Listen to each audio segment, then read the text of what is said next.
Hello folks, how are you all? It's Sunday afternoon and I'm out of the house. I'm off to the cinema to see Drop, the new Blumhouse horror extravaganza, which has had quite good reviews. I don't know a great deal about it. I know broadly speaking what the plot is and it sounds quite intriguing. I thought I would go and see it today as it's a slightly dull, overcast Sunday afternoon. And I'm going to do a video on it because it'll be nice for you to see something other than the back of my cinema room, which is where most of my videos are filmed. And I know I've said in the past that I'm not going to do many videos on new films because they don't get many views. But, well, what the hell. I like to record my opinions on the new films, and the video's there if you want to watch it. So I'm just heading up to the car, the Mountainmobile, as it's affectionately known by me anyway. Stop at Greg's, get myself a coffee. I've got a free voucher for a free coffee and a little snack for the cinema. So this is just going to be a short video when I come out of the film, just chatting about the film. Whew. I'm in the car and giving you my impressions of Drop. See you after this.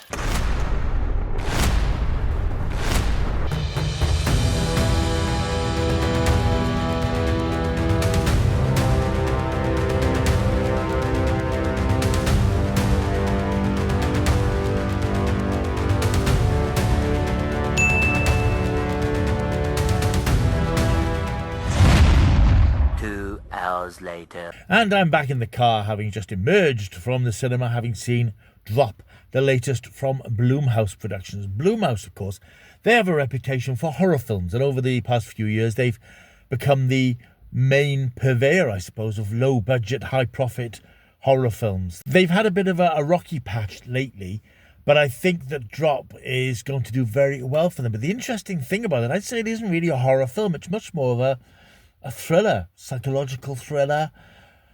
There's nothing supernatural or weird about it. It's a classic sort of thriller situation. The film is directed by Christopher Landon. He is best known as the writer of some of the Paranormal Activity films. He's also directed several films which I have seen. Scout's Guide to the Zombie Apocalypse, which I saw many years ago. And of course he directed the Happy Death Day films. Saw the first one. That was an interesting slasher type film. Not big on slashers, but that wasn't actually a bad film. I'm just making myself more comfortable here.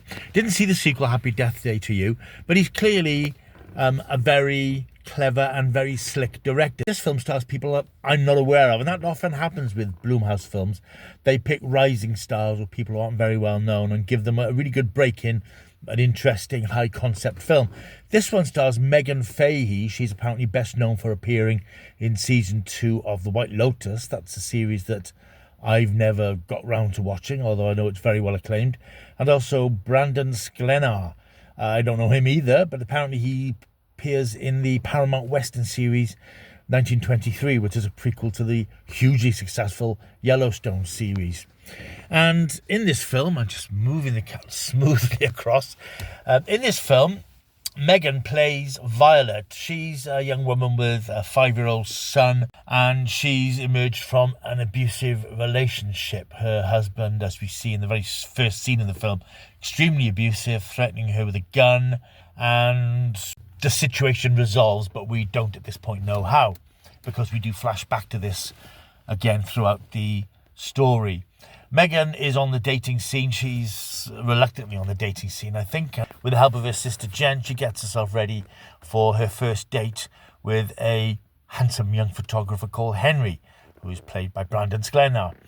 They're meeting up at a very posh high-rise restaurant. When she gets there, he hasn't arrived, and he's a few minutes late, so she's very nervous. She sort of settles herself in. She has some nervous chats with other people at the bar and the girl who works at the bar. And then her date arrives, but no sooner has he arrived than she starts getting messages on her mobile phone from something called DigiDrop, which is one of those things, I think you sometimes get them, where you get random things, games, that sort of thing. But this is a little more than that. This is requesting that she opens certain images. She ignores them, but they keep on coming. And eventually she gets one that tells her she has to kill her date. And the story then progresses with how she deals with these increasingly demanding messages, especially when she discovers, and she's linked to cameras around her house that show that there's an intruder in her house terrorising her sister who's babysitting her young son. This is a very good, very tense and really intriguing edge of your seat sort of thriller. It's very well directed, very well choreographed, because I would say a good 3/4 of the film takes place in this restaurant with its huge glass windows overlooking, I believe we're in Chicago.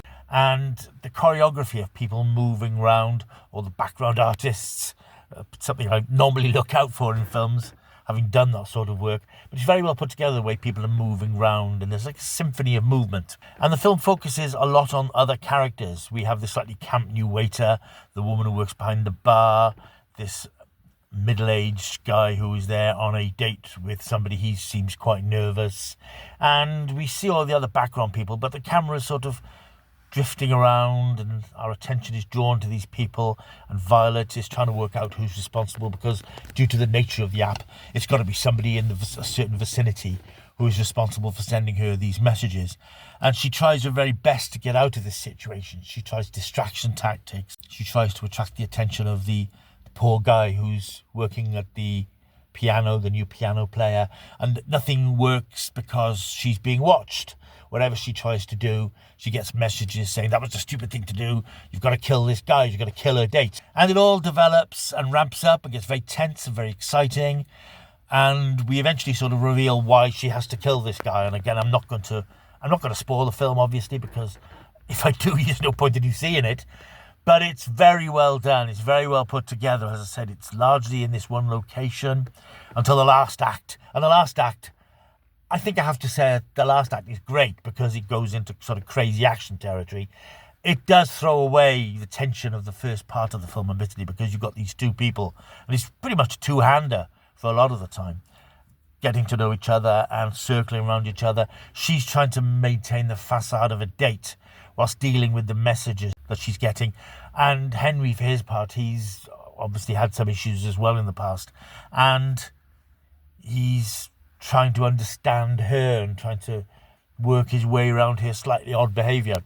It's a very, very well done film. As I said, I think the last quarter of an hour takes it into totally different territory, very exciting territory, whereas it's been tense and nail-biting. It becomes more of an action film, I suppose, in the last 20 minutes. But it's never less than extremely interesting. Very well done. The two lead performances are excellent. They really throw themselves into what they have to do in the film. And, of course, at the end, the film sort of mirrors the beginning in terms of the abusive relationship.